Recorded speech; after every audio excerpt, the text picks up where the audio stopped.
I was badly burned. I was in a lot of pain. For a long time afterward, I thought, would I have been better off dead?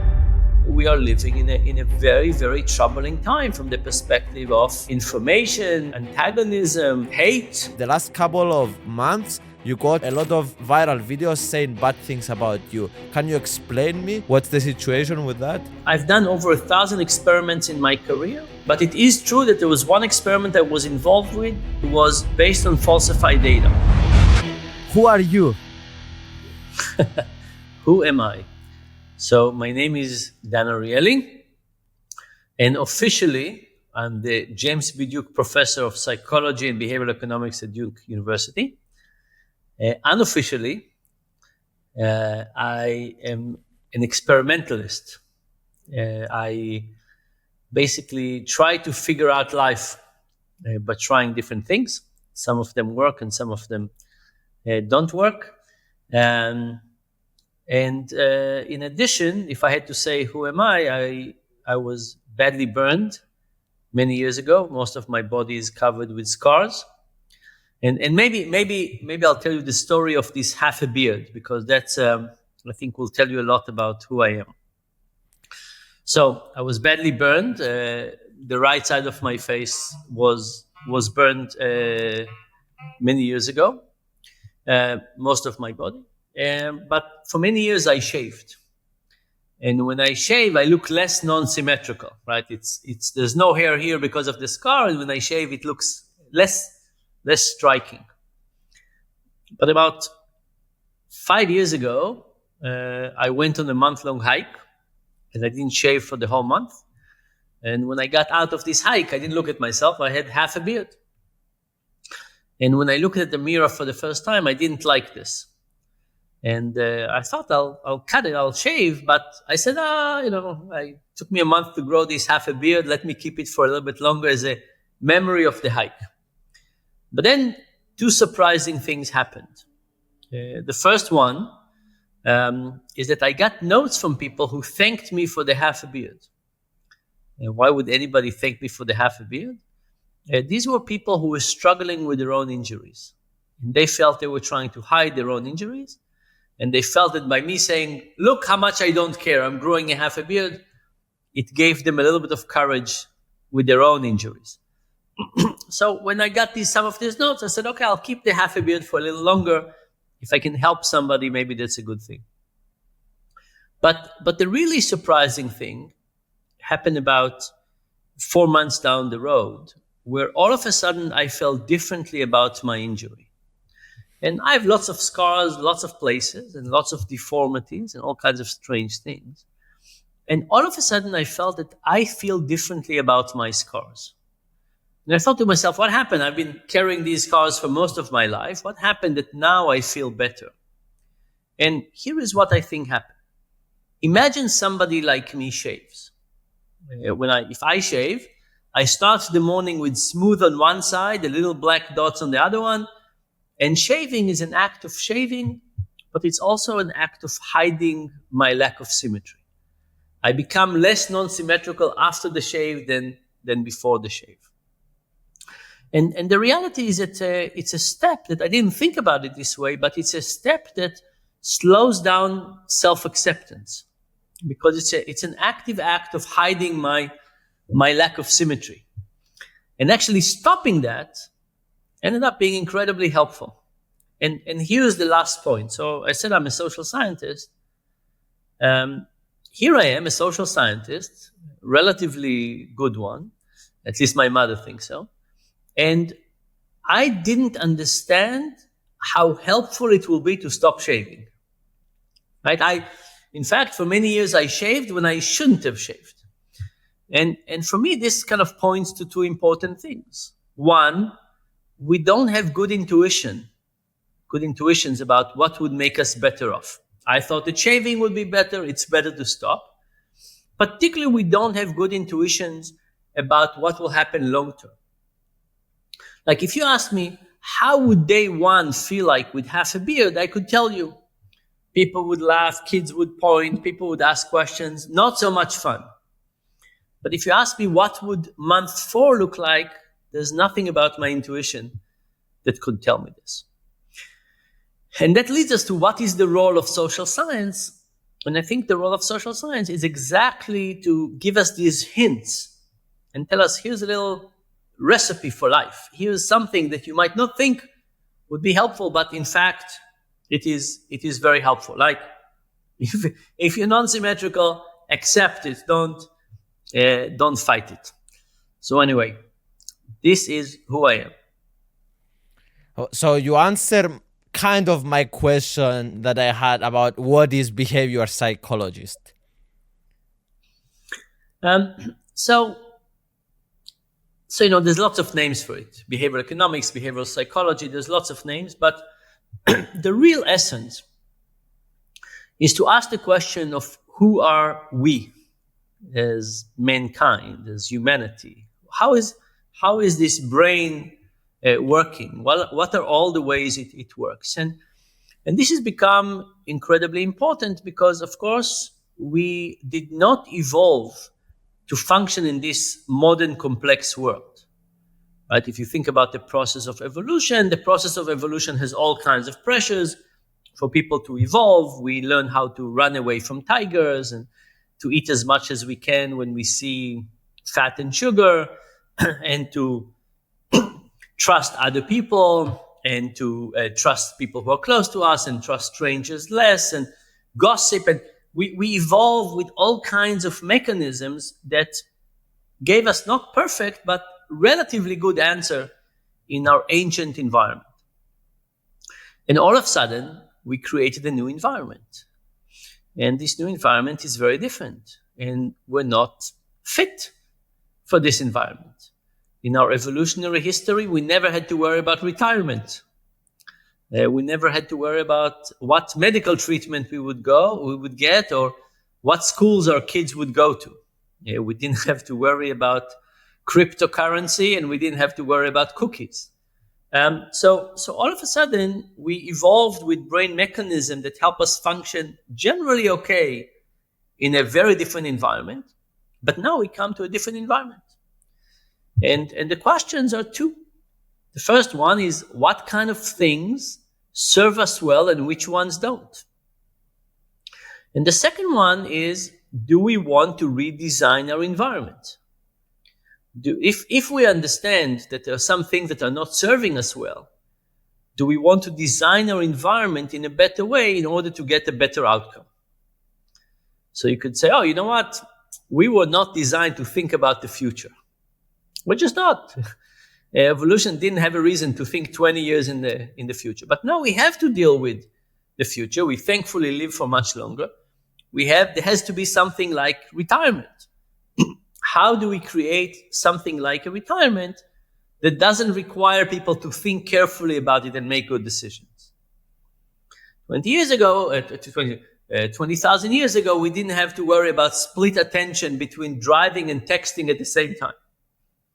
Now we have this problem. What do we do with that? So it's both about understanding where we fail, where our evolutionary mechanisms are not serving us well in the current world, and what do we do about it? And the doing something about it is usually not about let's change human nature. It's about how do we restructure our environment so it gets us to express ourselves in a better way. Can you give me one example of a thing that we learned and then we applied and we improved to change the environment? Yeah.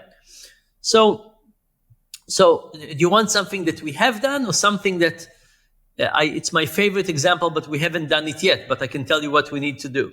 Let's do it. Okay. So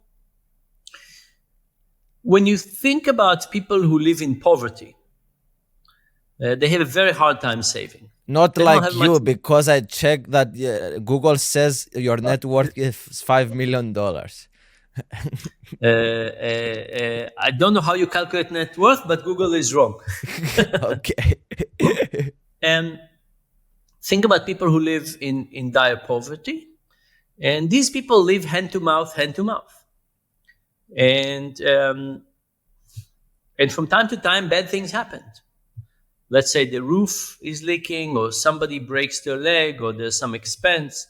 What happened? They have no extra money, so they borrow. The people will talk about living in a slum in Kibera in Kenya, and the interest rate there is very high. They borrow not from a bank, they borrow from loan sharks. And now, if you live hand to mouth and you take a loan at a bad interest rate, things start getting worse and worse and worse. So we want people to save a little bit of money for a rainy day. Okay?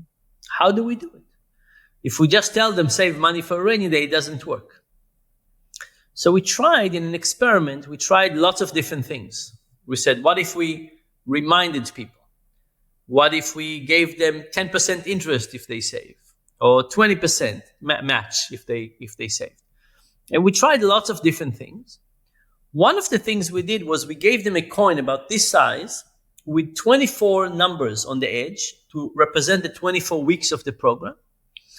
And we said, put this coin somewhere in your hat, and every week scratch the number for that week. Week 1, 2, 3, 4. Scratch it like a minus if you didn't save. Scratch it up and down if you saved. Now, everything we did to try and increase savings helped. But the thing that helped the most was this coin. The coin helped more than 20% match, more than text messages, more than everything else we tried. What was it about this coin? Why was it so successful? And the thing that was so successful about it is that saving in general is a private activity. In general, there are two ways to use money. There's a way to use money where other people can see, and there's a way to use it where other people can't see. Other people can see if we buy a bicycle or buy a candy or do something. Other people can't see if we save or buy insurance or pay debt. Invisible, invisible. And we want people to put money in an invisible category, but it's just not that alluring. Like, imagine that you're a father and you have 3 little kids and you just happen to make some money today and you have a choice. Do you bring a piece of fruit home or do you put a little bit of money for a rainy day? If you bring a piece of fruit, somebody will say thank you. Somebody will smile. If you put money into savings, nobody would say thank you. And what this coin did was to make the invisible visible. Now, if you think about ancient time, in ancient time, people saved in goats. And you could come home from the office and you could say, oh, my neighbor has more goats. Let's compete on who has more goats. But when we created money and when we created digital money, we took a whole category of saving, paying debt, buying insurance, and made it invisible. And by making it invisible, we also made it less appealing. Now, so the point is to say, oh, this is invisible, it's less appealing, let's add more visibility to it. And by adding more visibility to it, we can make it more appealing. Now, a father can scratch the coin and communicate to its family, I'm doing things for you.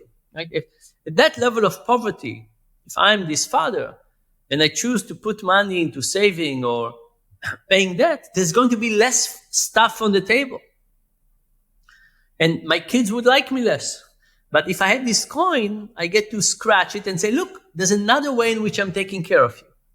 It's not visible in the standard way. Here's another way in which it's visible. So if you think about that, it's saying the financial world, in the categories that are invisible, is missing an element. It's missing an element. Can we bring it back? Can we design more proud, more pride, more recognition, more appreciation for the things that right now, because of bad design, don't have any of that? So that's an example. So while you were talking, actually, I was thinking some scary scenarios. You made me scared that these small things can manipulate us to do things in a way. So maybe the big companies like Facebook, Instagram, Google, all this stuff, all these companies, they are manipulating us to do what... Of course. Think about the cookie. The cookie is a weaponized food. The cookie did not become a cookie by accident.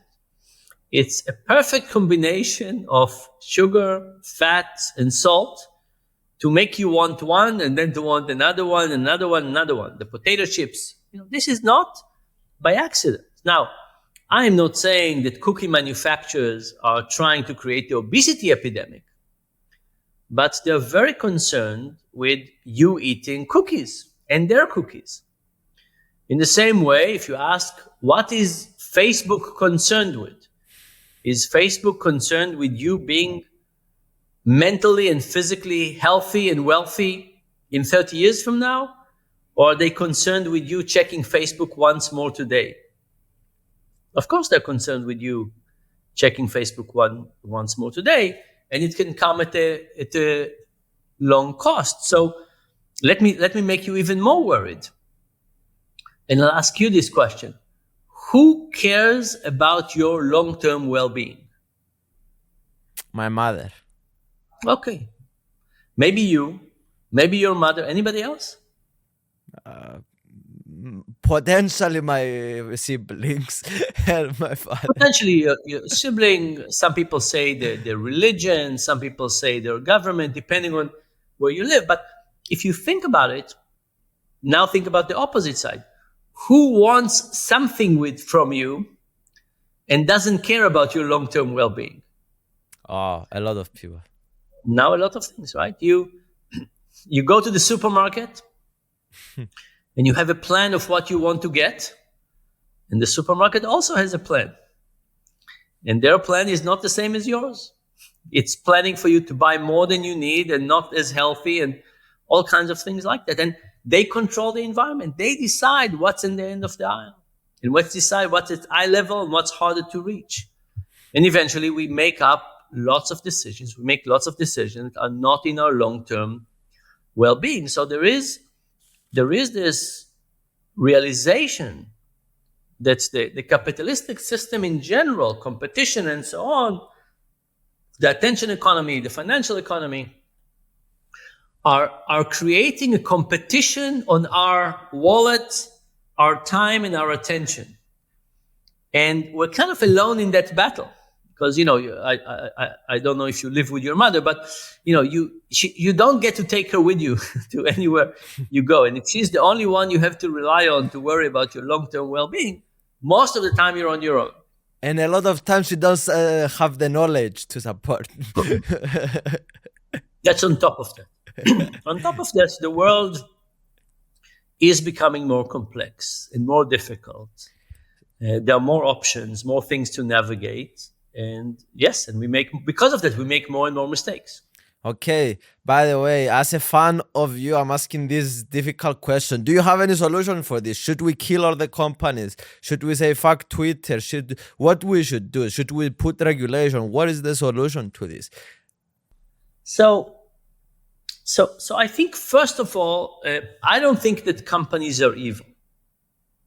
I do think that they often do the wrong thing, but it's not because they're evil. So, for example, I think that if you think about this experiment on the coin, I think that if companies understood how important it is to make people feel proud of their financial activities, we could get companies to implement things that would get people to behave better.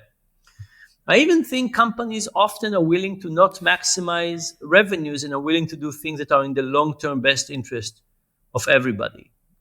Triple line and triple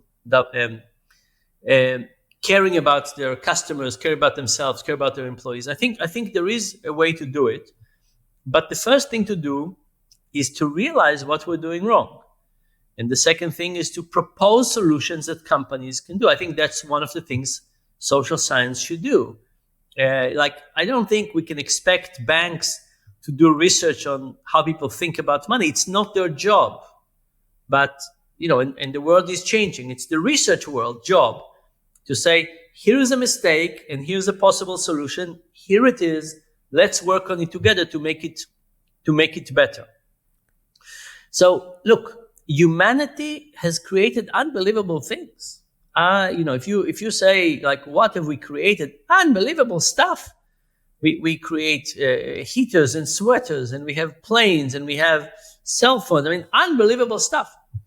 Now, most of the unbelievable stuff we've created has been to make our frail body act like Superman. We can fly like Superman, not exactly, but we can withstand cold. We can talk over great distances. We can see in the dark. We created these technologies that get us to be Superman-like. We haven't done the same thing with our minds. We haven't accepted the frailty of the human mind, and we haven't enough built solutions for our frail mind. But I think we should, and people are starting to work on it. So, but we need much more work. So, for example, a solution is a person like you to do a study to find that, okay, Instagram is manipulating us in this way with the likes, or it makes us feel bad with the likes. So let's remove the likes. Let's put a regulation that platforms shouldn't have likes. This is kind of the thought That's experiment it. that you are. And it could be regulation. It could be pre-regulation. The companies could decide to do it themselves. Now, you of course know that I'm very, very concerned with misinformation and fake news, and this is actually an amazing area, because if you ask me 10 years ago what are the things that are threatening our modern way of living, misinformation would not be there. Now it is. Now I think it's one of the things that are creating a tremendous threat to our way of life. And I think we do need to fight it. And regulation is one of the tools. It's not the only one. I don't think we should say, oh, let's just regulate. No. We need many things, not just regulation, but regulation is one of the things that we need. Why 10 years ago it was not up there? This because maybe governments control the press and newspapers, and it was only one-sided the argument. But why now and not before? Yeah. So couple of reasons. So the thing that worries me is so I called my last book Misbelief. And for me, misbelief has two components. It has the component of believing in something that is not true, that not so. And it holds a component that this belief is people are very, very certain in it, and they use it as a perspective to view the rest of the world. So if I say, oh, I'm not sure dark chocolate is that healthy, maybe true, maybe not true, not a big deal, and I don't look at the rest of life from this perspective. But if I think that the world is indeed flat, and NASA is lying to us, and all governments are lying to us, and the school system is lying to us, and every pilot is lying to us, this is a way of living. Now I think that there's some conspiracy out there, people are trying to trick us, and I view everything in life from that perspective. Right? If I feel that there's an evil force against me in anything, that becomes a perspective.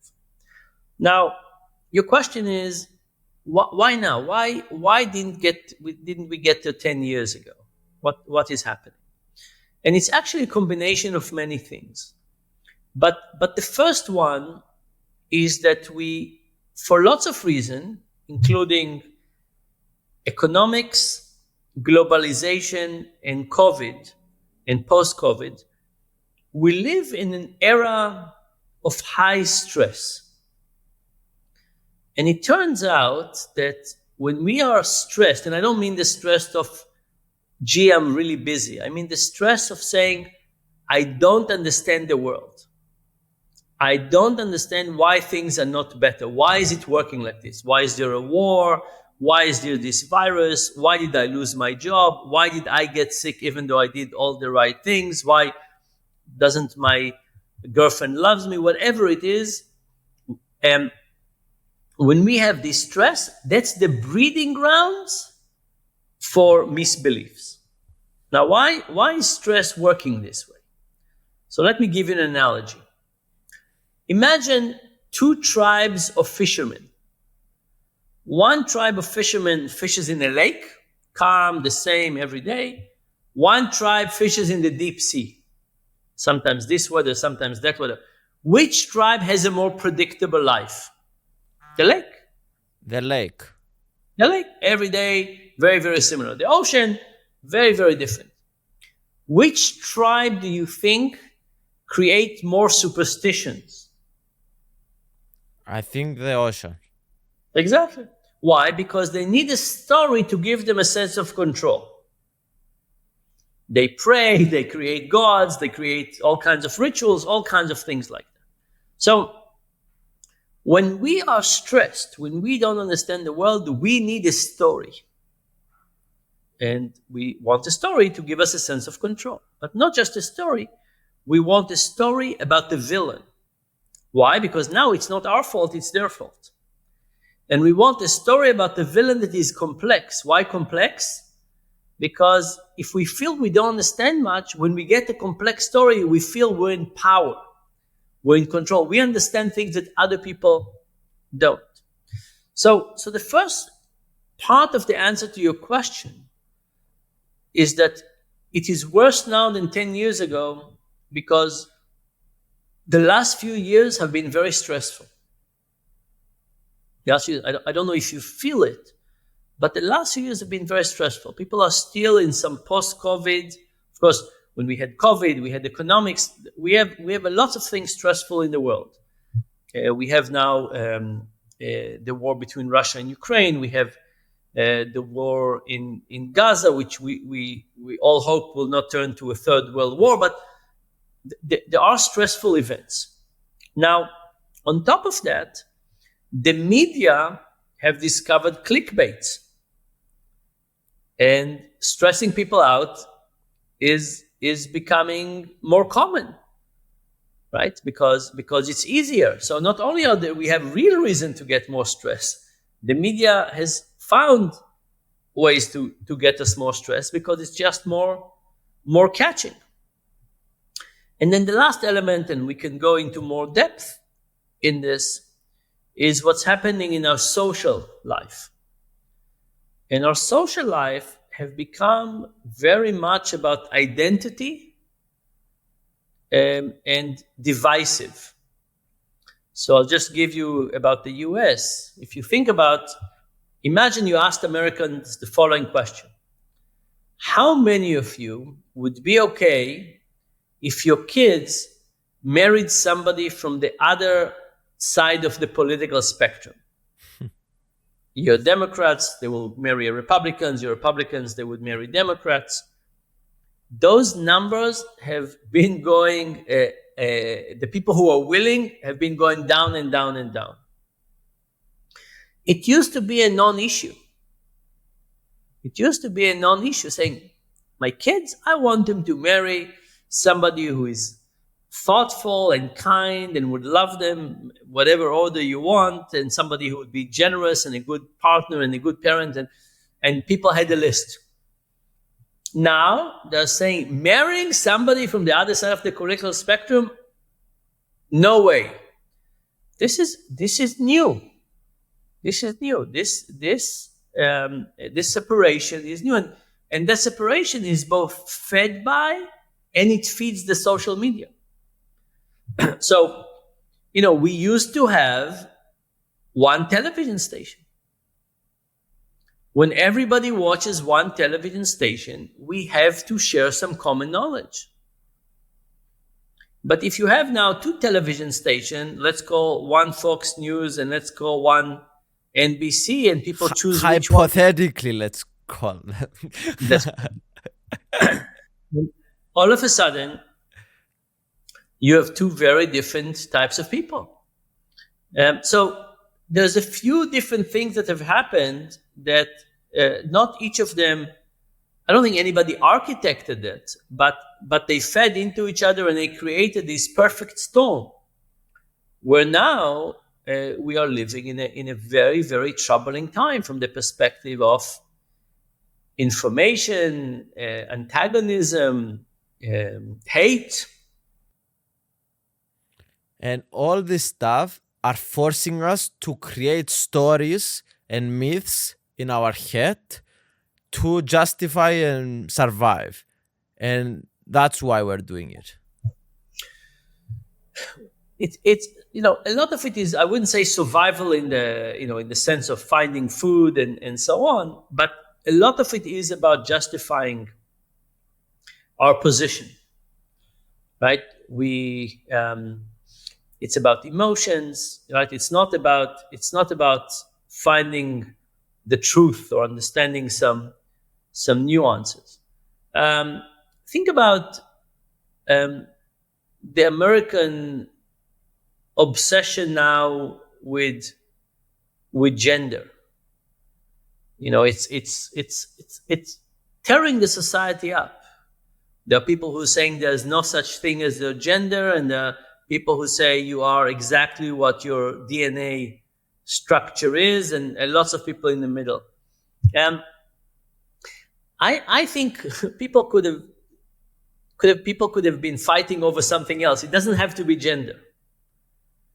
I think just society has these forces to polarize and to find this comfort in us versus them, and to have them we need us, and we need to have something to fight, and it's not a healthy way of living. Like, COVID vaccine became a political issue. Like, you would think that it's fine for people to say I'm for it, I'm against it, everything is fine. But how does it happen to be a political issue? Like what do Republicans read um, medical papers differently than Democrats? Like, how is it that politics filters that information differently? The reality, it does. We are so polarized that no matter what we look at it through the perspective of our party rather than the perspective of knowledge. So you believe that this is one of the biggest dangers that society faces right now? I do think so, yes.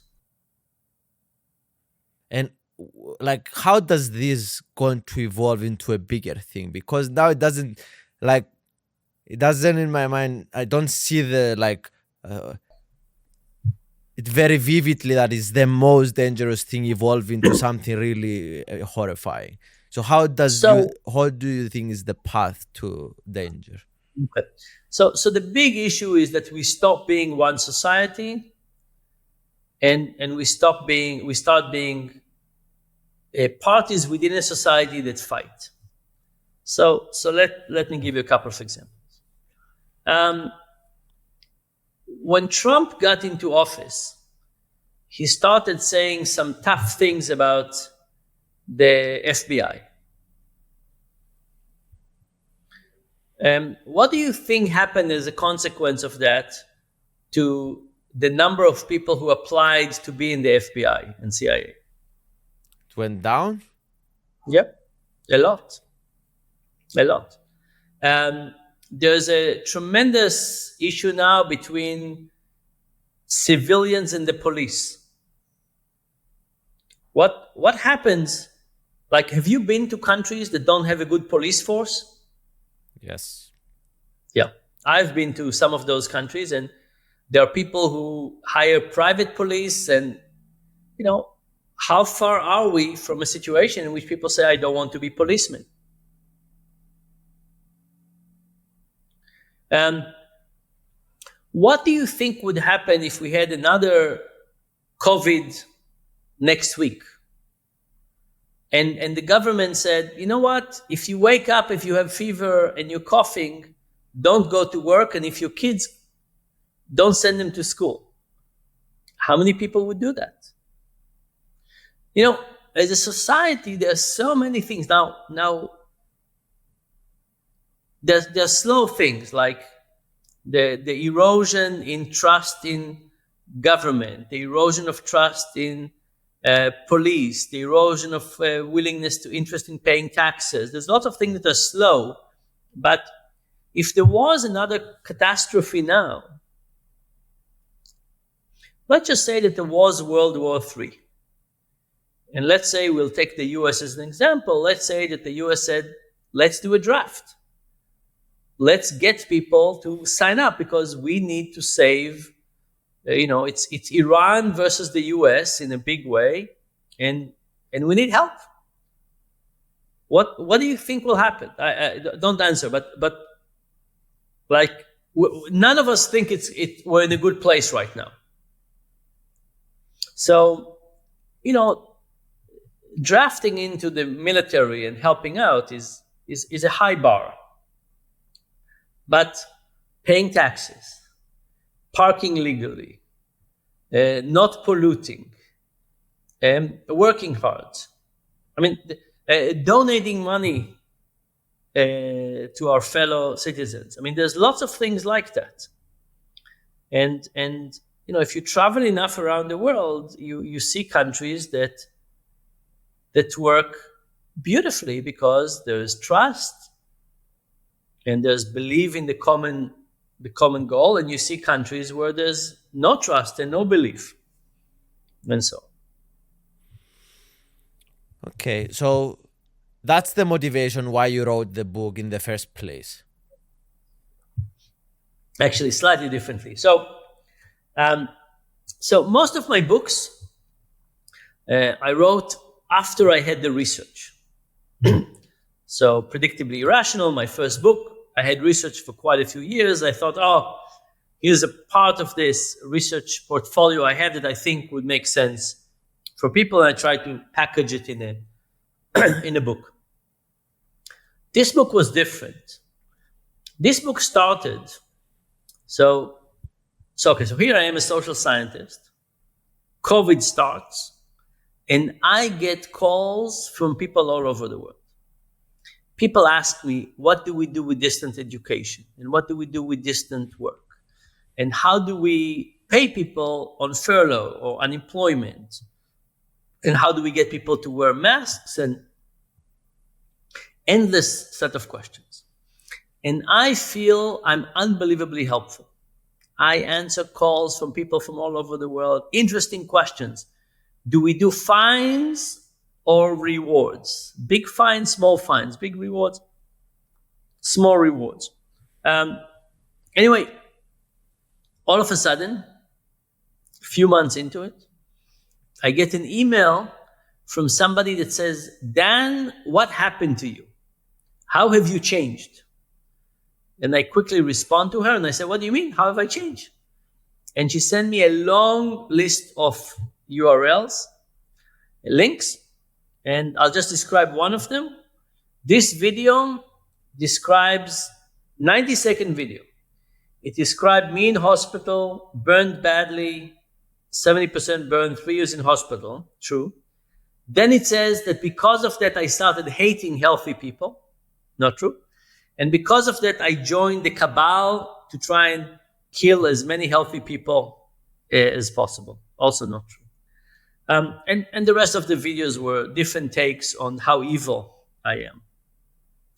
And I spent the next month, trying to talk to those people, trying to reason with them, tell them my side, explain things, show them my calendar, do all kinds of things. And the outcome was that I failed miserably. I managed to convince no one. Well, maybe one person. But at the end of this, I realized that this issue is bigger than I thought. Because, we all heard about people who have all kinds of strange beliefs. But imagine that you're sitting across the table from somebody that says, yesterday you did X. And you say, no, I didn't. In fact, I wasn't even in that town. And they said, no, you did X. And this certainty of somebody believing something about me that I knew was not so really shook me. So then for the next 2 years, I basically gave up on convincing anybody. I said, they're going to think I'm evil. I'm not going to be able to do anything about it. But I do want to understand this. And I basically sat back. I found about 20 misbelievers who talked to me regularly. And I did research. And I tried to understand, what is it? Like, how does it happen that wonderful, kind, smart people Like, we all have these people in our lives, people that 5 years ago we thought, oh, we're the same, we see the world in the same way, and something happened and our path diverged, and now we don't understand what we have in common with them. And this book is really my attempt to try and understand this funnel of misbelief, this process that takes something and gets them to change their mind so much that we don't understand how we could ever see things in the same way. First of all, I just want to say that you are an amazing storyteller. You are is like my is. I'm just sitting here and you are taking me through a lot of emotions here with your stories. So I love it. I have a question. So while I was researching you the last couple of questions, because me, I know you for 4 or 5 years. I've been a fan. I read your books and stuff. But the last couple of months, you got a lot of viral videos saying bad things about you. Can you explain me what's the situation with that? So there's lots of things. So first of all, there's a lot of viral videos that come from the misbelievers, and it's not the whole story, but it's part of the story. And so we think about misbelief. There's the stress we talked about. There's the cognitive part. There's a personality part, and there's a social part.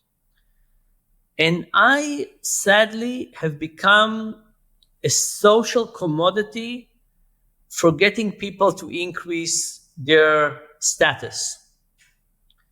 So, for example, in the last month, there have been all kinds of videos connecting me to the tragedy of October 7th.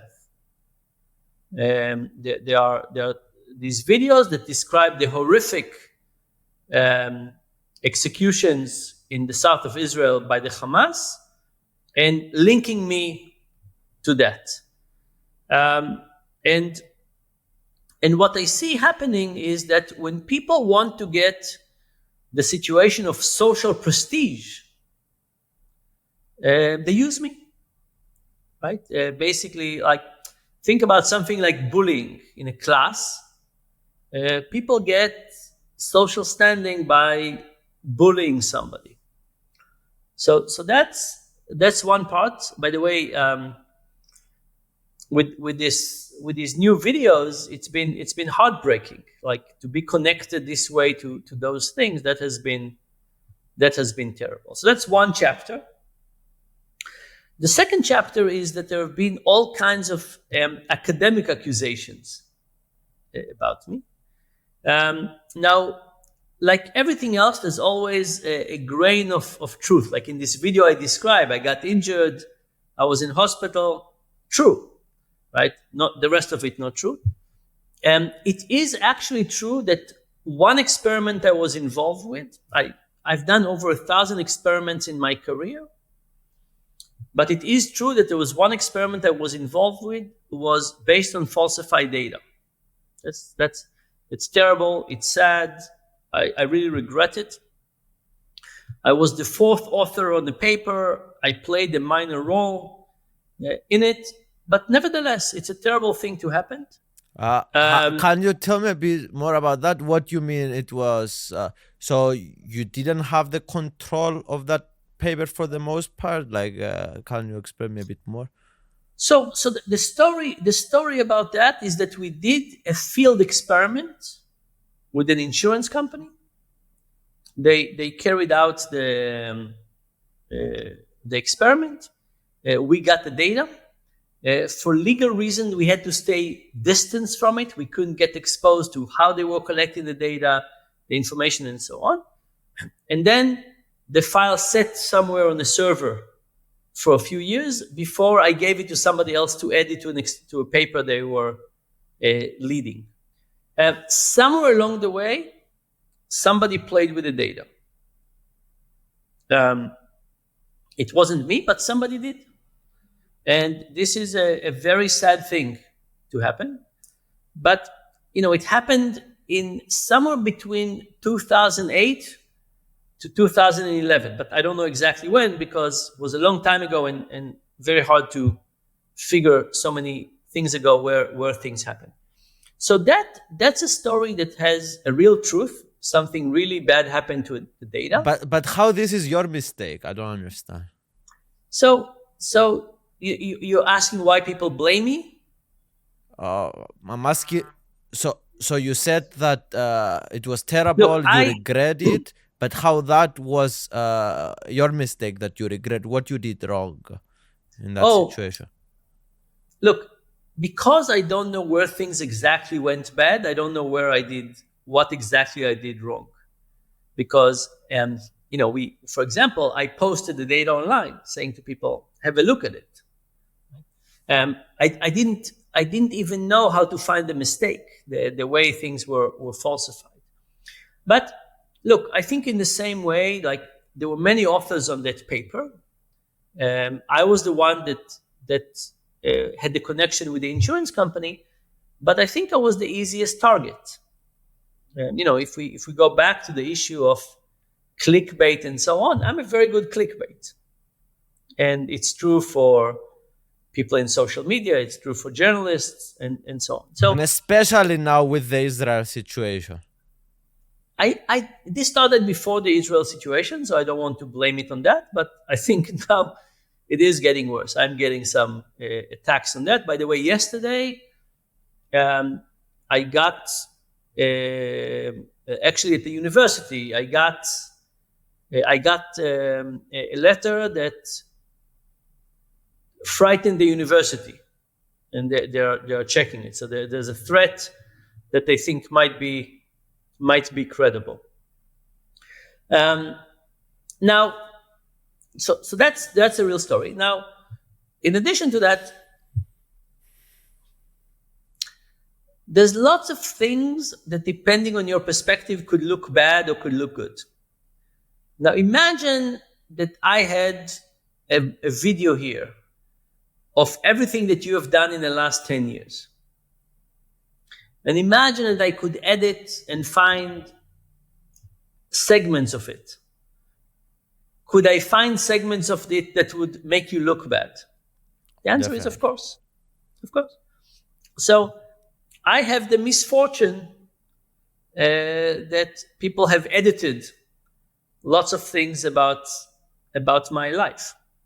But I'll tell you kind of one of the things that bothers me about this whole thing is that I always felt that our the main important thing is whether people have good intention.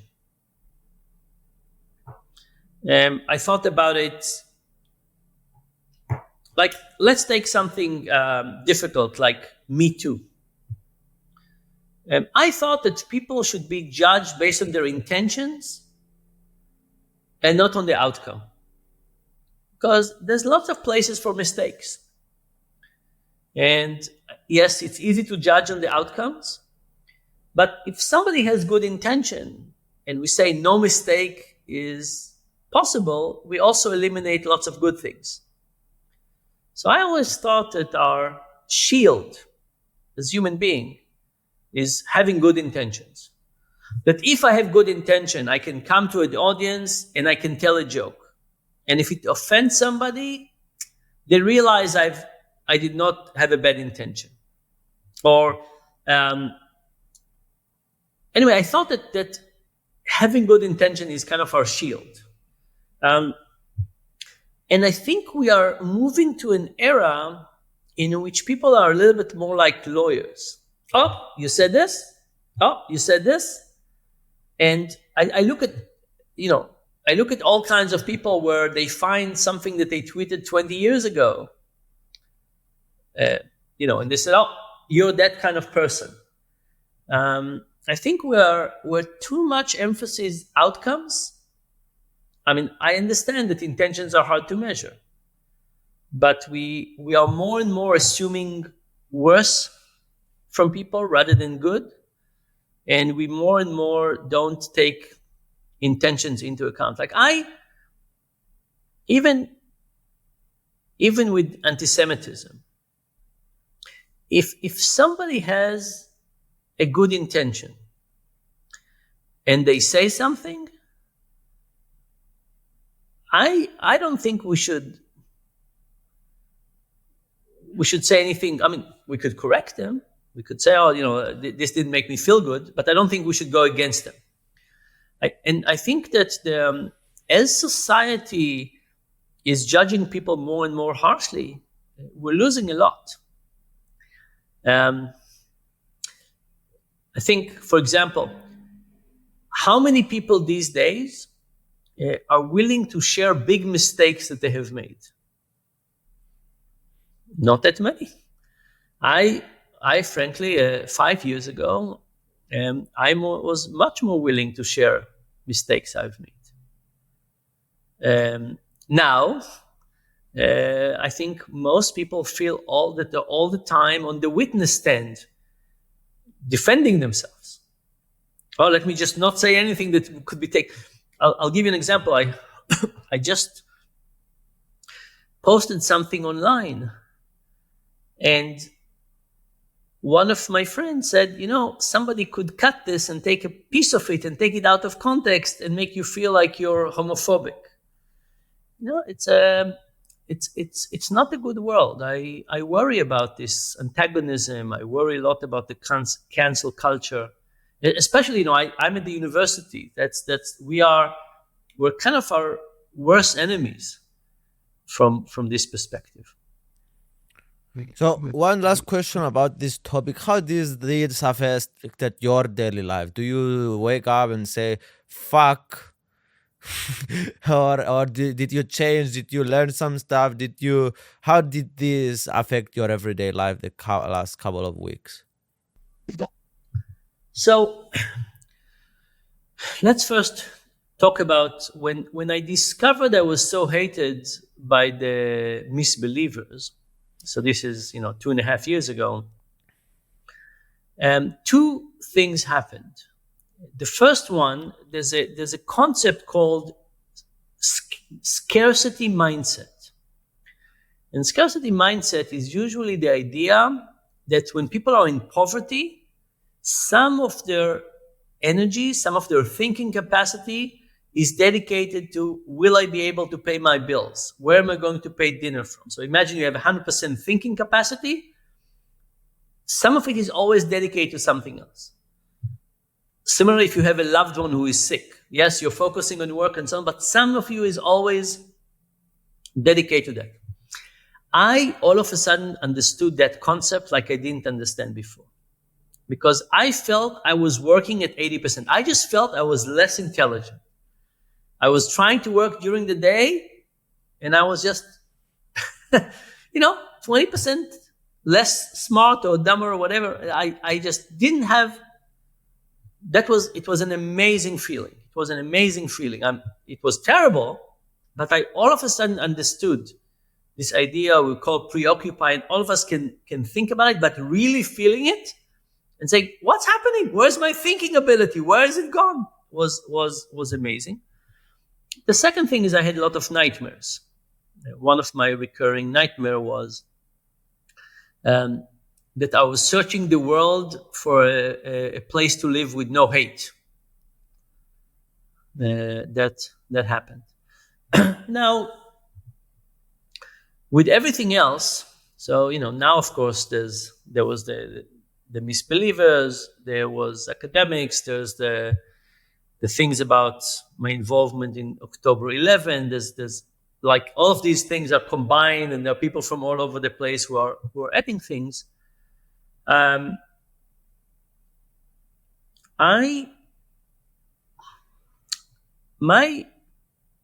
of my central beliefs about the world is that people are inherently good.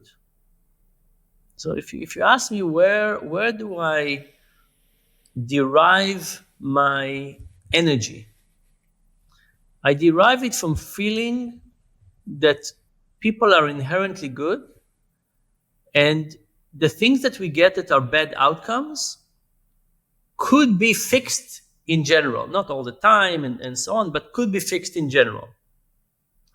So as you asked me before, are companies evil? I don't think companies are evil. I think they're misguided.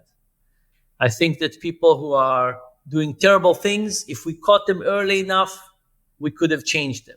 If you think about the people who are hating me, I think it's due to stress and they found me as an evil. I don't think they were born to hate.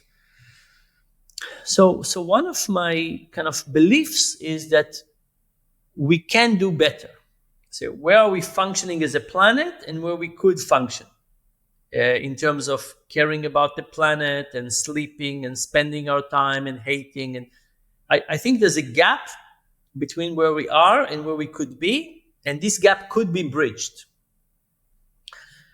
The things that have happened in the last almost 3 years are making it harder and harder for me to believe that. I what percentage of the people are capable of that, and what percentage of the people, and why are we losing? But I think I am exposed in a much deeper way to the dark side of society, and because, like, I told you about this letter that was sent yesterday to my university. This morning I woke up with some hate email, like terrible, like really just a different person, but just terrible. It's harder and harder to think that. Well, I still think that most people are good, but I start to believe more and more that the minority that is not good has a bigger and bigger role to play, in that something about our way of living we're not able to manage that. So my optimism is on the line. Like as we talk about it, this is a topic that I've been debating with myself for the last few weeks in a very deep way. I'm not willing to give up on my belief about people are inherently good. I'm finding it harder to believe that. So I'm in this process of trying to recalibrate my beliefs, and what can we do about it? Very interesting. So I want to take like 30 seconds and share a small story that happened to me recently, the last couple of 1.5 months. So I was making videos traveling across countries for free. So and showing all this belief that you are saying, kind of, that was my idea, that people are good. People were letting me stay in their houses, taking me for rides, hitchhiking, and all this stuff. And also in the videos, because I don't know, I'm a rule breaker. I like to kind of break the rules. I was sneaking inside the train, and I was like not paying the fare on the train, and not, but this was just a small part to disguise the video for clickbait, to show the goodness of the people and all this stuff. This was kind of what was my idea. So recently I went to Japan and did a video first to travel across Japan for free wins. And we were 4 people competing to travel across Japan. And I did this with the train. So I sneak inside the train, and I did this in like 5-6 countries. And never anybody said anything. Like the comments were overwhelmingly amazing, like positive and all this stuff. And now that we went to Japan, the video it took all, maybe in a different, millions of people did similar videos roasting me and saying bad things about me, that I'm the worst person in the world. I was getting death threats to hang myself and all this stuff. And it was a very beautiful experience, in a way, growth for me to understand and all this stuff for me to take. But all this stuff that you said, I felt I resonated 100%, because all these people that they were doing the videos, because they found me as for whatever famous person for them to get some money, for them to make their product, so they use me as well in this way. And a lot of the stuff that they were saying, I felt the same way that you were describing, that they were talking about me, and they're saying things that I did that I didn't do, and I know I didn't do, and I know some my intention. So this was a similar story to you, and I think this is not that. I If I ask all my friends that they are YouTubers and all this stuff, they all have to say a similar story at once upon a time, that it happened for 1 year, for 3 months, that it was. So this is becoming more common increasingly. Did it happen to you that, so for example, there was a period where searching for my name would bring with a bad word would bring up a gambling site. So people bought negative expressions about me and would use it as a way to lead to all kinds of website. And there's there's also an economy of negativity, right? So you look at some of the people. I just looked at somebody on Twitter yesterday. There's somebody who's basically creating a fortune out of spewing hates and lies. It becomes a business, as we said. One of the human biases. We said what one of the things that worked very well for us in the savannah was to pay more attention to bad things than to good things. Why? A bad thing could kill you. Game over. A good thing would never give you eternity, it would give you another day of life. There's an inherent imbalance about bad thing, it's over. It's not just like you lose $10, you lose everything, it's done. Whereas the good things only buy you another day or two, right? So there's an inherently imbalance. So we pay more attention to bad things than to good things. So what are good clickbaits and what is a good button to push on people? So we To created this. just add in what you are saying, so one video that talks about you got, like, on YouTube, got 2 million views. So I know how YouTube works. So that person made probably $10,000 with that video. So Yeah. so this is what this is real money. This is real word that they are feeding off this stuff, and they are choosing. So I kind of understand in a way how this is a small thing and it magnifies because it will get so much money in a way. Yeah. Yeah. So I think it starts for all kinds of reasons, but gets a life of its own, and then it gets detached from reality, and people add to it, and so on. And I don't think it's all financial. For example, the people who started making the videos on me, most of the videos on me, by the way, are so, like the ones on the war, are so brutal, they can't be on the standard platform. So they are on, some of they're not on YouTube. YouTube would never allow, those images. So they're in other places that I don't think pay people. But they're there for social rewards, for followings, for other things like that as well. But here is an example of a system that is very badly designed.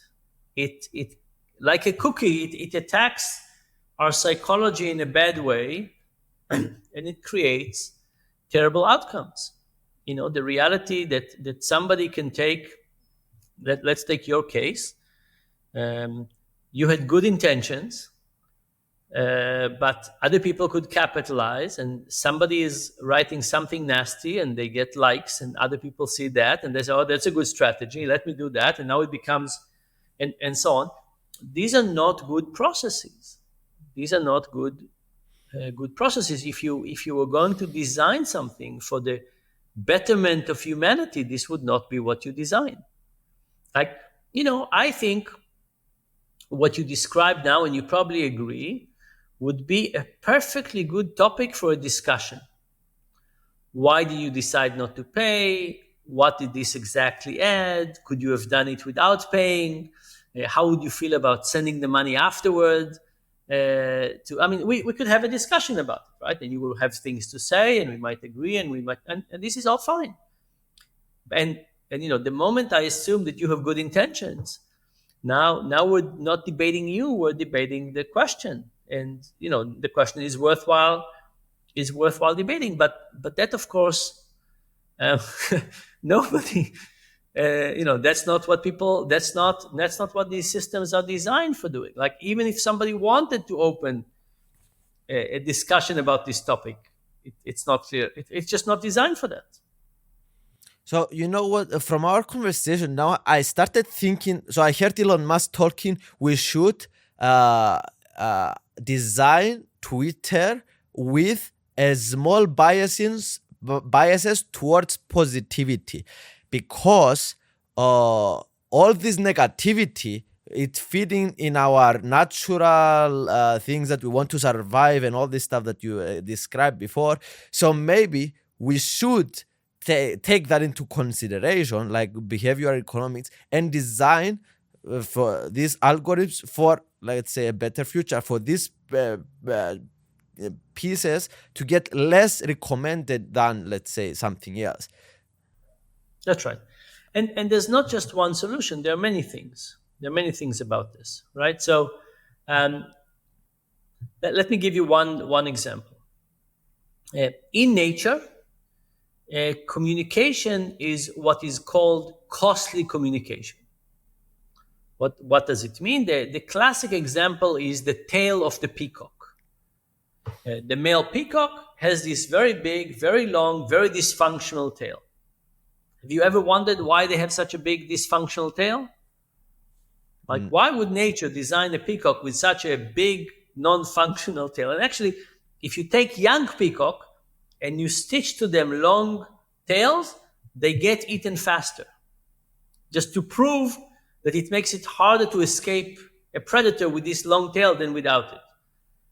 So why do they have these long tails? Because that's what is called a true signal.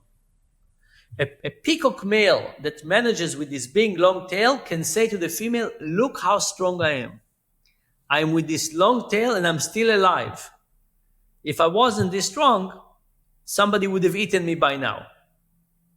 And indeed, it's true. You take a young peacock, you give them long tail, they get eaten up. So you can't lie. Like, with a long tail, you can't lie. If you have a long tail, it means you're strong, right? Now, if you think about how we used to communicate as a small community of 200 people, communication had to be truthful. We said, we didn't post on Facebook, look how strong I am. If you were the first male to kill the mammoth, you were stronger, and if you were lagging behind, you weren't. And if somebody did something bad, you would tell everybody, and they would stop talking to them. But there were these mechanisms where information was truthful.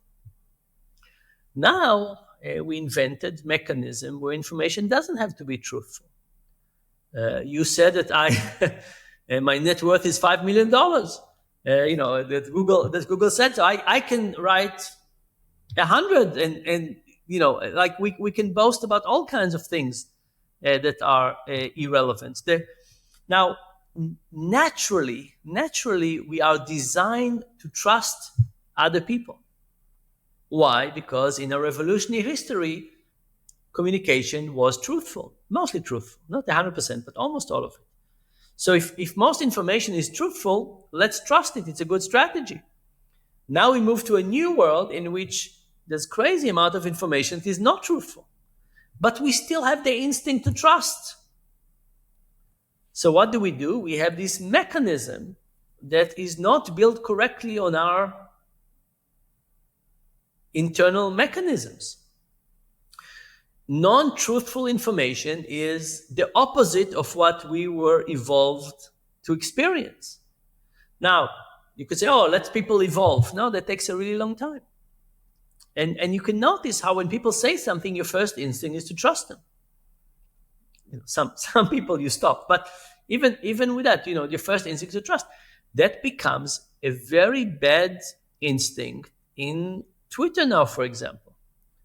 Now, if you think about it, what you would want to do is to make it costly to produce information that is not truthful. But we said, oh, information should be free, information should be free. Interesting idea, not connected to our mechanisms. not connected to the way information evolved, information shouldn't be free. For example, if maybe we want people when they post something to put $100 down, and if somebody can prove that they were wrong, they lose that money. Now you have something to lose. Or maybe if you post something and it's an opinion, it's fine. But if you're pretending something is a fact, there has to be something. And anyway, you can see how it's not just about positivity and negativity. It's about how we design mechanism that fit with our natural ways to get us to perform better, not things that pick at our weakest point to get the worst out of humanity.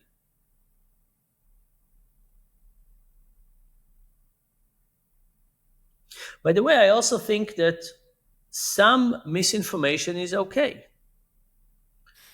For example, when I think about my daughter, I don't want her feed to be only the things she believes in. I want there to be a little bit of misbelievers. I want to see some people who have crazy ideas out there. I don't want a lot of it, but at some point you'll have to go out to the world and deal with all kinds of people that believe all kinds of things, including things that are very, very wrong. I don't want the online environment to represent only the things that she happened to believe right now. I don't think that's very helpful. But we have to think about the information diet that people are getting, and maybe we things that we think are questionable, we say, hey, just be careful. It might not be. Anyway, there's lots of I think there's lots of parameters to think about how we do this, but I think the starting point is, what do we do well as human beings? What don't we do well? And how do we design it to fit with our capacity? Dan Ariely, who rules the world? Which are the most powerful people in the world that we are living? Is it politicians? Is it trillionaires? Is it hidden people? Who are the people behind the most powerful stuff? First of all, I do think that the forces that rule the world outside of people, it's probably randomness. I think that the things that actually make us progress and so on, so many of the great inventions in life came out as mistakes, attempts. I think randomness, serendipity have a lot to do. Even Elon Musk, who is an unbelievably thoughtful guy in many ways, incredibly creative and so on. I think if we analyzed his life, we would find lots of places where serendipity played a large role. So I think we tend to think that we're in control, but I think that there's a tremendous amount of things that happen because of chances. I just happened to meet this person, and they happened to do this, and this was an opportunity, and some idea sparked, and so on. In terms of people, I think at this point in time, I think it is politicians. I don't think it was true 40 years ago. I think with the increase in identity politics and the increase of people who just following somebody no matter what, plus with what's happening in China, I think the combination is politicians. Not in a good way, by the way. But think about Putin as an example. The guy has unbelievable influence. In fact, even just in terms of the way he controls gas prices in Europe, what's happening in Iran, These are two examples of politicians who are holding their countries hostages. No, not hostages, but abusing them in many ways. So, and they're not the only. Don't they are the two, they maybe the most clear ones, but I do think politicians have an outsized influence. It's kind of interesting to think that a long time ago we had kingdoms, and then we moved away from it, and we're getting closer now. Like if you thought about Putin, I think you wouldn't say he certainly it certainly feels like a kingdom. If you thought about Iran, it certainly feels like a kingdom. We've gone back to that era. So you think to change things now, you need to be a politician. That's where the impact is. Look, um, I think in the countries where, let's say in Holland, in a country that is well functioning, politicians can have a big role, but the real big role is in countries that there are no free elections. If you think about Russia and Iran, you know, it's not about becoming a politician. It's saying that politicians who are head of states that are working out of a motivation that is not serving their people, but a different motivation, they are probably the most powerful people out there in the worst way possible. I understand. Now, if you ask me about who are the people who are the most powerful in the positive way, Ha. They can't. Their politicians cannot be in a positive way. They can, but they are most of the times not. I don't think so. I think the big things that politicians are doing these days are on the negative side.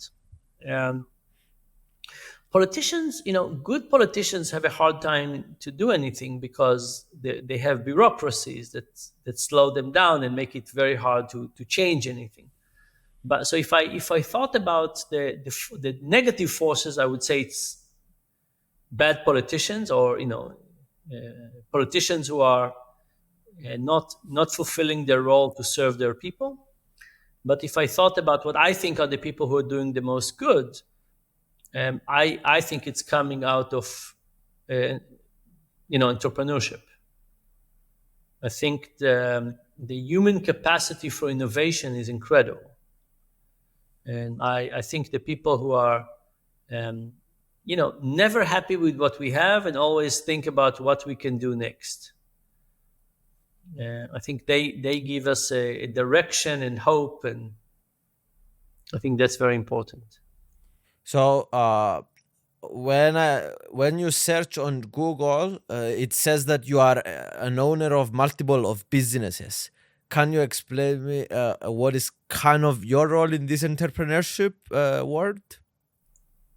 Yeah. So I'll give you. So right now I have three startups. Very quickly, one is called Irrational Capital, and what we do is we measure how much the top 1,000 companies in the US, how well they're treating their employees. So imagine for each company, we say, how well do you treat your employees? We call this the human capital factor. And we give this information to a financial company that creates a product out of it. So you can buy an ETF that invests only in the companies who treat their employees well. By the way, this year, 2023, we're the most profitable ETF out there at this point. Why? Because investing in companies that treat their employees well is a good strategy. So let's say a research company that rate how well companies treat their employees, give it to other companies, and the goal is to get companies to start treating their employees better. Is to basically Instead of saying treating your employees better is the role of HR, say, no, no, the CFO should care because this is not a cost, it's an investment. So that's one company. The second company is a company that tries to take the last chapter of people's lives. Imagine somebody lives, at some point they get diagnosed with a terminal illness, then most people live about 5 more years and then they pass away. By the way, very few people die instantly. Most people have a long illness. Now imagine if we took these 5 years and we call it the last chapter of people's lives. What are all the things that are not working well in this last chapter, and can we do it better? So I'll give you a story. There's a physician that I know that his mother got very sick with cancer. She had a few months to live, and he and she decided together that she should not get any treatment. She should not spend the last few months to maybe a year with chemotherapy, but that she should spend the time to do all the things she never had time to do. And she basically met with all of her family members. She told them stories. She shared with them her wisdom. She gave them gifts and why she wanted them. I wanted you to have this piece of jewelry because I got this when I was a daughter from my, and so on. And he said that as they were doing this, he asked her, why didn't we have these discussions earlier? But of course, when you go through life, you think you'll have a long time and you don't necessarily do the important things. So this company called Epilogue, the goal is to say, what are all the things that people are right now not doing correctly in the last chapter of their lives? And can we help them do it better? Can we get people to live a more meaningful, fruitful life, to feel satisfied, to feel that they have a mission, to feel they have a legacy, to fix social relationships, to die without pain, at home, surrounded by love, in dignity, and so on. But by the way, there's so many, like we talked about mistakes.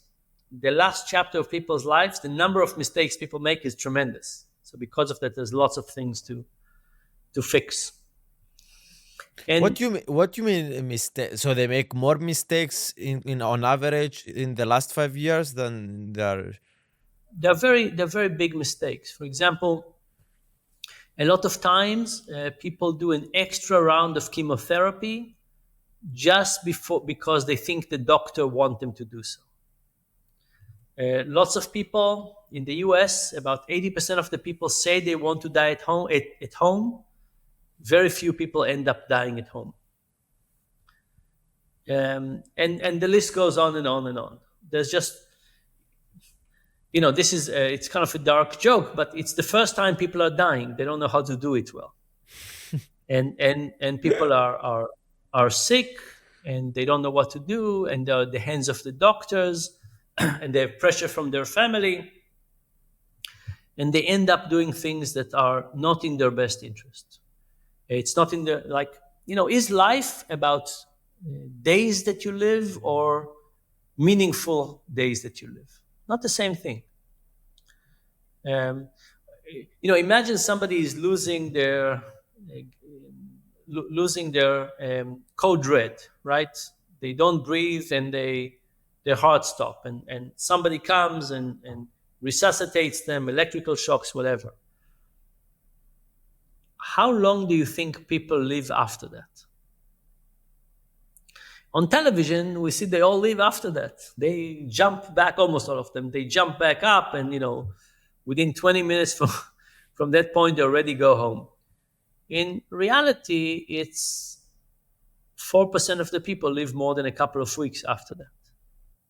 4%. Wow. That's why when I asked the doctor what doctor gave me an advice, and he said, as doctors, we don't like to have these things because we know that it doesn't really work. So that's interesting that you refer to this as well. Yeah.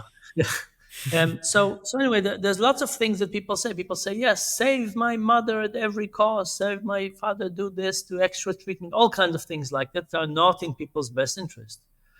I think eventually life is not should not be measured in minutes of life, but in quality minutes. And if you start thinking this way, people are doing lots of things that make it non-quality things. I'll tell you something difficult. I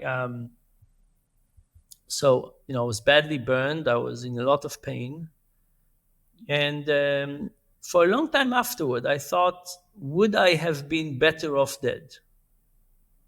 Because a lot of pain is not neutral; it's negative. And I would say that up to age 50, if you asked me if it happened again and I got injured, would I have preferred to die at that point? I would have said yes. I would have been better off dead. Wow. Just because there was so much pain and so much misery that I thought that the upside was not worth the downside. Wow. Now I think it was worth it, right? So the last few years have been, they've changed my perspective on this. It's further away, and so on. But for a long time, I thought, if something like this happened to my kids, I would have preferred they wouldn't make it. I think about death. People have different views. I think about death as neutral. It's neither good nor bad. It's nothing. And when life becomes negative, it's worse than dying. I am on the other side. I think it's good because you don't know. It's a journey of exploration. We don't know anything about it. So anyway, I'm sorry. Continue.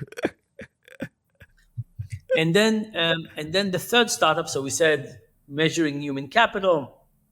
We said trying to make the last chapter of people's lives as positive as possible. By the way, I want you to know that now that you are sharing your story about the hospital and you getting better, I remember like a lot of years ago, I was watching these videos that you were saying it, and I was crying when you were sharing this stuff. So it really touched me, all these how you really know how to transfer what you felt and like you feel to the person that you are talking. So yeah, anyway, continue with the third startup. No. One of the other things that happened to me with these injuries, I have much more empathy to other people who are injured. In fact, we just posted um, a short podcast with a few episodes in which I go and I spend a day with people who've been badly injured and have been successful. Some found happiness and meaningful in life, and trying to understand from them what is it about their life that got them to be this way. The last startup, that one is kind of has an I interesting. want I want to speak again. I'm sorry, you probably hate me, but if you find these stories, because we'll have a platform that we get a lot of millions of views and all this stuff. If you find these stories that maybe I can come and film a day with that person and share his story to get a lot of views, I would be very happy. We talked about it again to do something like that, so I would be very happy to Very be good. a tool. So continue. Wonderful. I'll send you the link to the beginning, and then we can talk about this with pleasure. Um, and the last startup is a startup called Shaper. And what we are thinking about, so here's let's do this exercise. So imagine you're a social scientist and you want to help people manage better their weight. How do you do it? What's the right way? So we started with the following assumptions. We said fighting weight is a daily struggle. You can't do it 5 days a week and rest on the weekend. One bad day on the weekend, you lost all the gain you made throughout the week.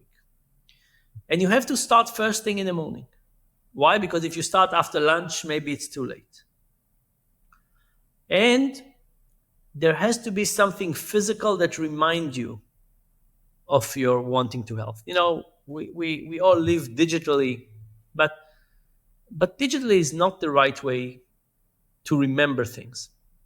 Like we all have tons of pictures of people we love on our computers, but if you print one of them and put them on your desk, you will remember that person. So there's something about seeing something that acts as a reminder. And if we trust ourselves to just remember, it will often not happen. Okay, so every day, first thing in the morning, something physical. We decided to attack the bathroom scale. So lots of people have bathroom scale. We say, let's the bathroom scale. First thing in the morning, every day, and you see it. So we started studying the bathroom scale. And we found a few things about the bathroom scale. First of all, it's much better to stand on the bathroom scale in the morning than in the evening. Why? Not because we increase in weight, we do increase in weight, but because if we stand on the scale in the morning, we eat a little bit less for breakfast. If we stand on the scale at night, we just go to bed. By the morning, we forgot the whole thing. So standing on the scale is not just measurement, it's a commitment. You stand on the scale, say, oh, I want to be healthy. Okay, standing on the scale in the morning. The second thing, weight fluctuates a lot. For people with normal BMI, it fluctuates, 1 to 3 pounds, about a kilo or so. People who are morbidly obese, it could be 3 to 4 kilos, 8 pounds, let's say. Now, that fluctuation creates a very strange psychology. Imagine somebody who doesn't change their weight on average, but it goes up and down. The up feels terrible. The down feels okay, but not in the same way. So it's terrible, okay, terrible, okay, terrible, okay. The average is not that good. So what most people do, I'm stopping weighing myself. I don't want to see the terrible. But we said already, weighing yourself in the morning is good, but people stop. And then the last thing is that it takes about 8 days to 2 weeks for diets to show an effect. So what happened? People go on a diet, and then they step on the scale. It goes up by half a pound. They say, what happened? I just ate salad for 2 days, and I went for a walk. How did it go up? If you continue for 2 weeks, it'll be okay. But the variance, it just doesn't show up. So we said, let's do a scale with no display. If the problem is the numbers, that they fluctuate and the effect is delayed, let's do a scale with no display. And let's show people the trend of the last 3 weeks on an app. So people would stand on the scale and they will just see the trend, and the trend doesn't fluctuate as much, and the trend shows you the direction and so on. We also discovered, okay, here's a question to you. Do you want a 5-point scale or a 4-point scale? What does it mean? A 5-point scale is your weight is going up a lot, up a little, nothing happened, down a little, down a lot. Or do you want a 4-point scale, up a lot, up a little, down a little, down a lot? Do you want the middle category of nothing happened, yes or no? Me, yes. Now, you're right. You're right. The middle category of nothing happened and to celebrate it is unbelievably important. Why? Imagine a year, 52 weeks.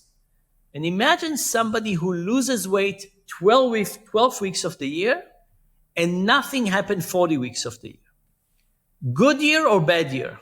Wow. Health-wise, it's an amazing year. Almost never happened.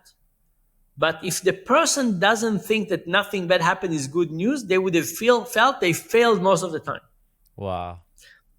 Again, think about the coin. What did we say about the coin, the study? We said, let's get people to be motivated.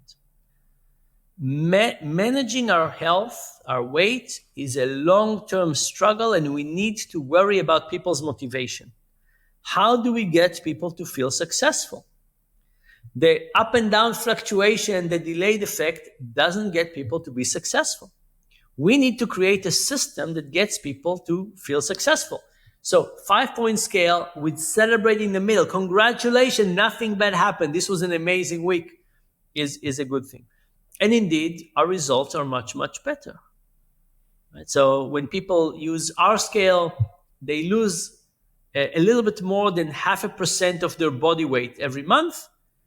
When people use the regular scale, they gain a little bit of weight every month. So Wow. I wish people would lose 1%, not half, not zero point 0.6, but it's in the right it's in the right direction, and just changing those measurements. Now, here's the interesting thing. We talked about designing the world.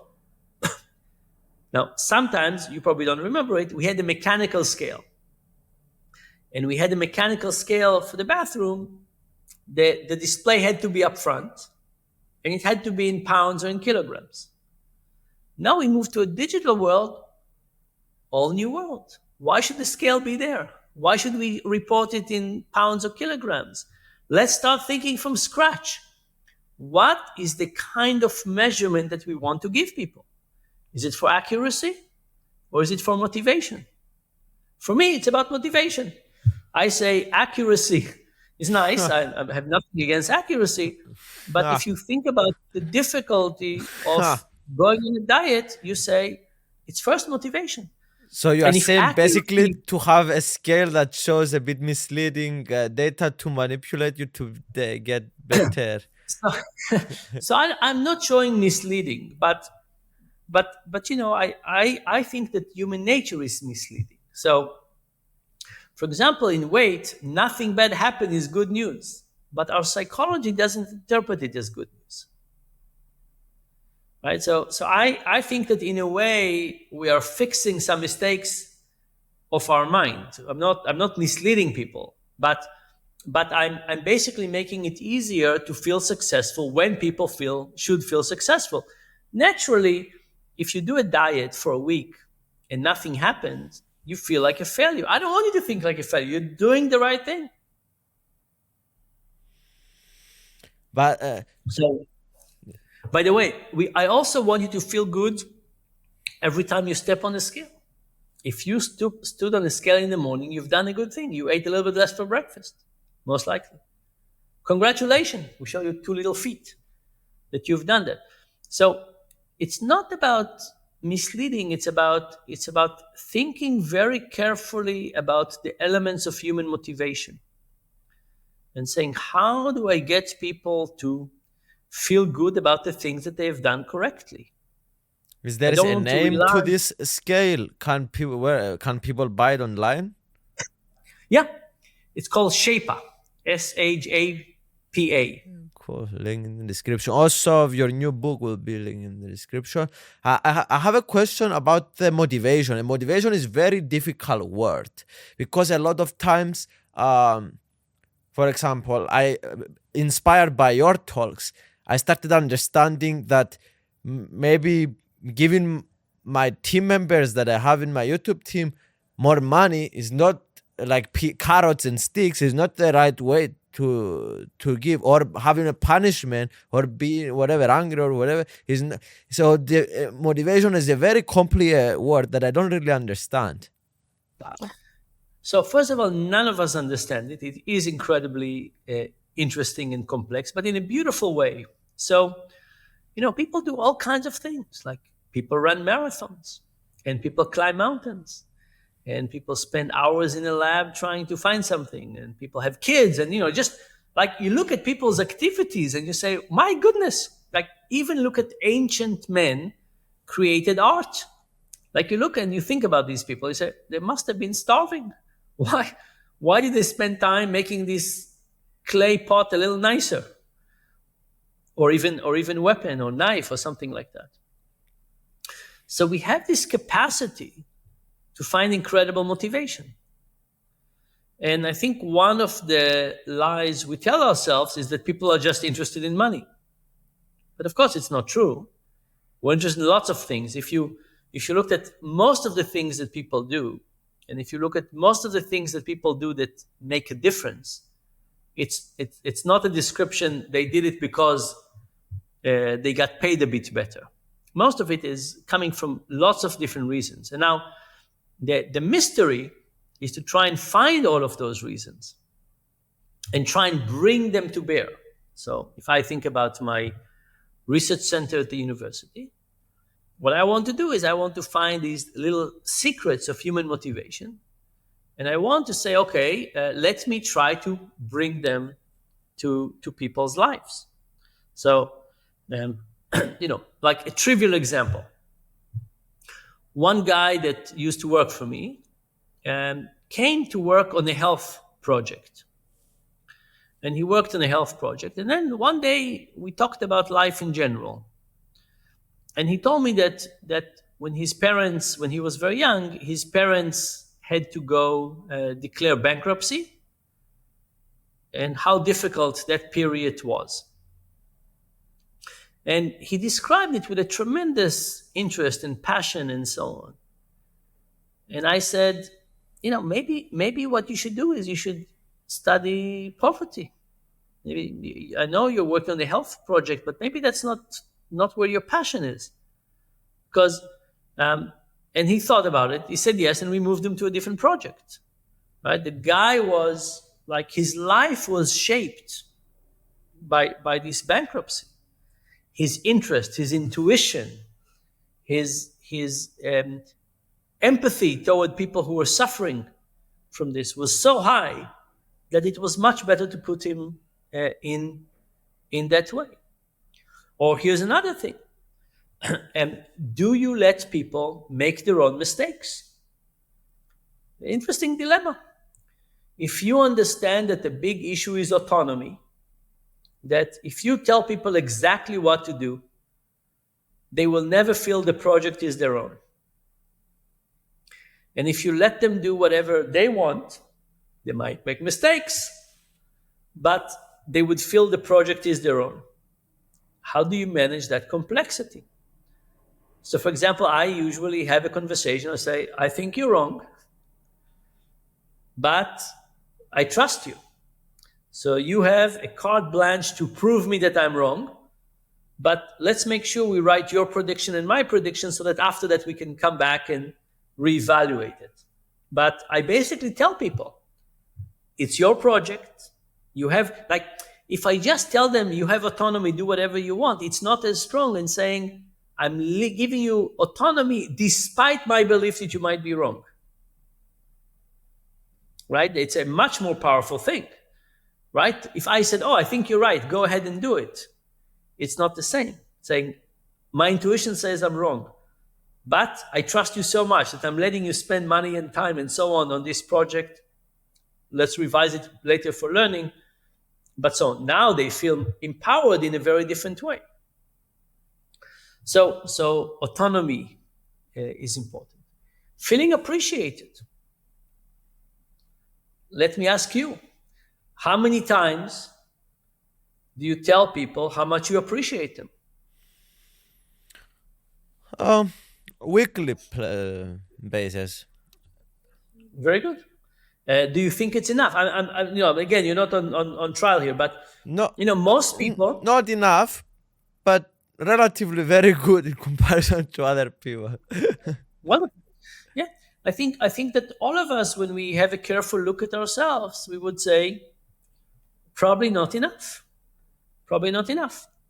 And so it's autonomy is important, and psychological safety, like we talked earlier about cancel culture and so on. How do you create an environment where the people can say their opinions and you discuss the opinion and not them? How do you create autonomy? How do you give people a sense that they're learning something, that they're improving? All of those elements. There's so many elements to motivation. By the way, think about running a marathon or writing a book or doing a startup. Think about all the elements and say, how do I bring them to my workplace? And there's so many of them. You can never bring all of them, but you can say, which are the ones that I can bring back? Here's one more.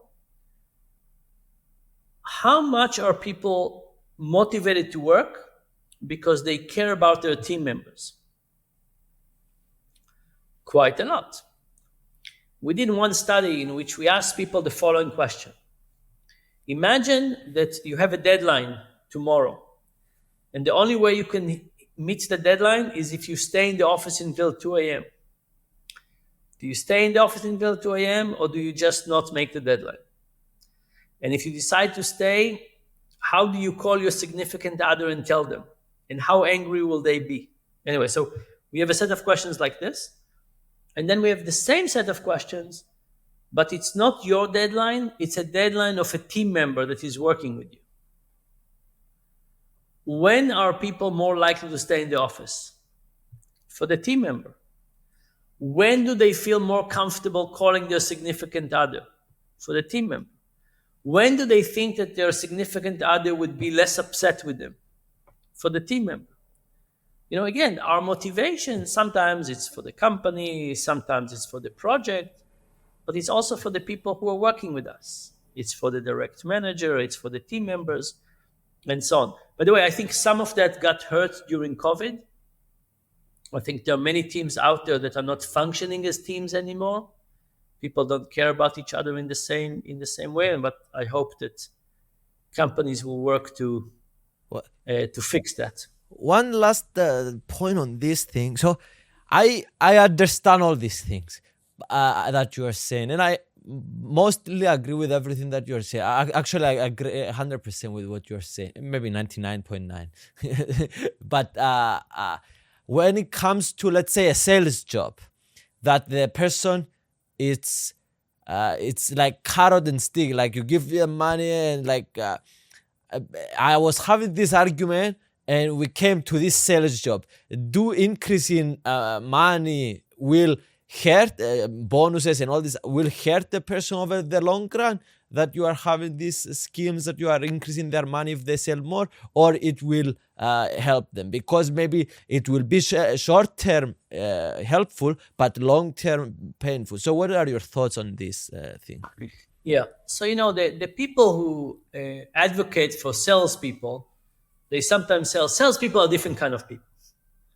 You don't understand them. They're different kind of people. They're just motivated by money and they're not motivated by other things. Not true. Not true. Now, can you get salespeople to be only motivated by money? Look, money is not just money. Money is also points. If you have two salespeople and one of them sold $100 and one of them sells for 102, the one that sells for 102 feels that they won, they were better. It's also a way, it's points and it's competition, it's all kinds of things. But when we say it's about money, do we really just mean it's the money? I think the answer is no. Now, there is something called complete and incomplete contracts. A complete contract is that I know exactly what I want you to do, and then I can pay you exactly to do what I want. Incomplete contract is when I don't know exactly what I want you to do. And I think that most of life is incomplete contract, but we pretend it's complete contract. So imagine a janitor, and that janitor has a job description, and we pay them paper, toilet, soap. One day, that janitor hears a patient crying. Not their job description. Do we want them to go and check it out? Of course. If the patient needs help, do we want them to call for help? Of course. One day, the janitor meets a family that is lost in the hospital. Do we want them to help them? Of course. The reality is that in most places, there are many cases in which we want people not to do their job description. Why? Incomplete contracts. Like a salesperson doesn't get paid to help another salesperson. In fact, maybe it's competition, but we want them to help. A salesperson doesn't get paid on improving some company-wide process. Now, if it was a world in which I say, okay, we'll never change anything and you are the only person in the world, and maybe. But in most cases, there are lots of places where you would want people to do other things outside of the thing that they're getting paid for in the short term. And by focusing just on that, you make them under-focus on other things. So there was a country that wanted to take the 10% best teacher in each school and give them a financial reward. And I said, that's a crazy idea. Why? Because, first of all, what would happen to the people who can't get reward? How motivated would they be? And the second thing I would say, none of the good teachers, the one who get the reward, would ever help anybody else. Teachers can only get better if they get help from other teachers. They have to figure out teaching is a complex process, right? And by thinking of people as saying they're lazy and they only want money, then that struggling to trying to get to be in the top 10% is going to motivate them. No, many people, by the way, at the bottom would give up, because if I could never be in the, like, I would not race with you because you look to me like you're going to outrun me anyway. Well, why would I go into a competition? And if I am winning, why would I help anybody who's not? It's kind of amazing how superficial we are sometimes when we think about human motivation, and especially when we think about financial motivation. So you are saying that basically this is a lot more deeper topic, and when you give one more bonus, you need to think of all the other downsides and all this stuff, and it's a lot more complex that you think. It's not give bonus to where you want to improve and it will improve. It might have a That's right. lot of okay. Understood. A lot So of unintended consequences. Yeah. so I ask every guest on this podcast, I give you $1 trillion. How do you spend it to the world right now to help the world and have maximum positive income? Income or outcome? Impact, not Impact. income. Impact. I buy enough MDMA to give a pill to everybody. And that's a real answer. Um, no. um, Well, I think it's a real answer. no, it's a good answer. But I think I would want to do more than just giving people a pill. I would want people to actually spend the day in groups, thinking about the next phase of humanity. So I think a lot of the psychedelic drugs, their real benefit is that they are transformative. It's not about the 8 hours of the trip. It's about the transformation that people make. So I would basically, I think that MDMA is a very good drug for transformation, but I would give it to people in an environment in which they're not in a party, but they're actually spending time with people that they don't necessarily agree with, and our tasks with questions about how to plot our joint future. Wow. What an interesting prospect. I ask every guest on this podcast this question. This is very interesting one, not normal. So the way that we end this podcast is you are going to die. This is your last words that you have to broadcast to the world. If you die in 1, 2, 3 years, 5 years, or something like that, we can come back to this clip and hear again your last words. So you have 30, 40 seconds, how many you want, to end the podcast with your broadcast to the world, the last words. I think a lot of times in life, we're stuck at a very low equilibrium. And the question is, how do we get better? And I think the way to get better is to trust more and love more. And I think we shouldn't expect other people to do it first. We should be the first one who do it. We should trust more and love our significant other. We should trust more and love more our family, our friends. And I think what is magical about trust and love is that producing more of it produces more of it on the other side, and the virtuous cycle continues. So that's my advice. Thank you. I love you.